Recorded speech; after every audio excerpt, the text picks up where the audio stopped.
మామూలుగా అందరం క్రీమ్ కేకులు అవి ఇవి స్పెషల్ కేకులు అన్నీ చేసుకుంటాము. కానీ అంగన్వాడి పిండితో ఎప్పుడైనా కేక్ తయారు చేశారా ఫ్రెండ్స్?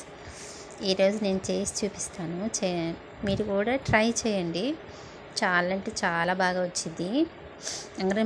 అంగన్వాడి పిండి ఎంత తీసుకుంటారో దానికి తగ్గట్టు అందులో ఆల్రెడీ షుగర్ ఉంటుంది. మీరు కావాలంటే షుగర్ తీసుకోండి. కాకపోతే మా ఇంట్లో బెల్లం ఉంది కాబట్టి బెల్లం తీసుకున్నాను. కొంచెం పెరుగు, నెయ్యి వేసుకోండి. చాలా టేస్టీ ఉంటుంది. పెరుగుతో పాటు కొన్ని వాటర్ పోయండి. మిక్సీ పట్టాలి కాబట్టి. తర్వాత అందులో బేకింగ్ పౌడర్ కొంచెం చిటికెడు సాల్ట్ వేస్తే బాగుంటుంది అన్నమాట. స్వీట్ వచ్చింది. అట్నే కలపకుండా కొన్ని వాటర్ పోయండి బేకింగ్ పౌడర్ మీద. అప్పుడు అది మెల్ట్ అయిపోయింది అందులో.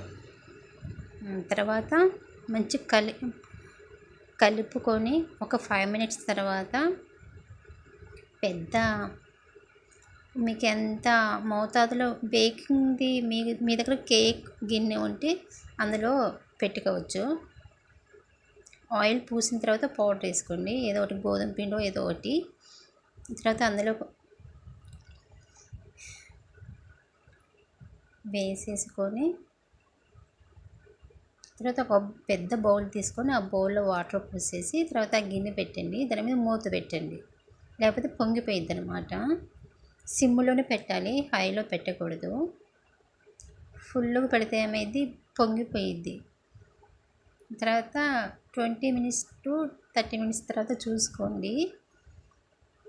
భలే వచ్చింది. చల్లారిన తర్వాత చూడండి, చాలా సాఫ్ట్గా వచ్చేసింది అనమాట. నేను ట్రై చేశాను ఫస్ట్ టైము, కానీ చాలా బాగా వచ్చింది. సో ఫ్రెండ్స్, లైక్ చేసి కామెంట్ పెట్టండి, సబ్స్క్రైబ్ చేసుకోండి.